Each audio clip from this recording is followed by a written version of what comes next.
တို့သားလေးကျွန်တော်ပါသူကျွန်တော်ချစ်တာဘယ်လိုပြောရဘူးလား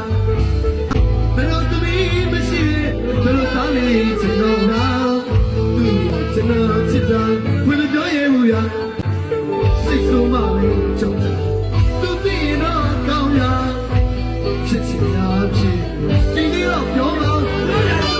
ပြောမယ်တော်ပြီမပြောဘူးဗျာပြောလိုက်တာမဟုတ်လားပြောလိုက်ပါလားမပြောရဘူးပြောလိုက်ပါပြောလိုက်တော့စိတ်ဆိုးအောင်ကြောက်တယ်ဟောမကြီးကိုတော်တော်ဖြစ်နေဘယ်လိုဖြစ်နေတော့မလေးလူကြည့်တော့မယ်ကျွန်တော်အရှူတော့မယ်ရွယ်ဟာမတိုင်းတော့ဘေးမှာလည်းခလေးတွဲလောက်နဲ့ဒါကိုစိတ်မဆိုးဘူးဒါကိုစိတ်မဆိုးဘူးပြောလိုက်ပါညီလေးကိုတော့လည်းပဲချင်းရပြောလိုက်ပါမပြောရင်ကြောက်တယ်ဩမကြောက်တော့ရအောင်လို့ပြောလိုက်မကြောက်နဲ့ပြောတယ်သူပြောလိုက်ကျွန်တော်အတင်းလို့ပြောချင်တယ်အတင်းပြောချင်ကျွန်တော်စိတ်မဆိုးလိုက်ပါနော်မဆိုးတော့ပါဘူးမဆိုးတော့ပါဘူးနော်အတင်းပြောချင်အတင်းလို့ပြောချင်တယ်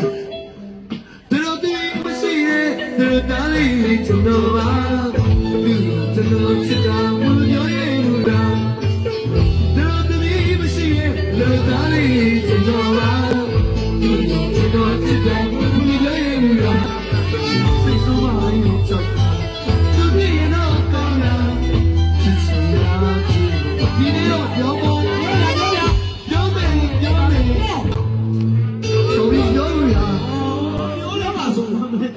ပြောတာမဟုတ်ဘူးအကောင်မပြောခါမလို့ဒီပြောမလို့ပြောလာတော့အောက်ကပြီးကြတယ်လေပြောလိုက်တော့လေဟုတ်ပြောလိုက်လေ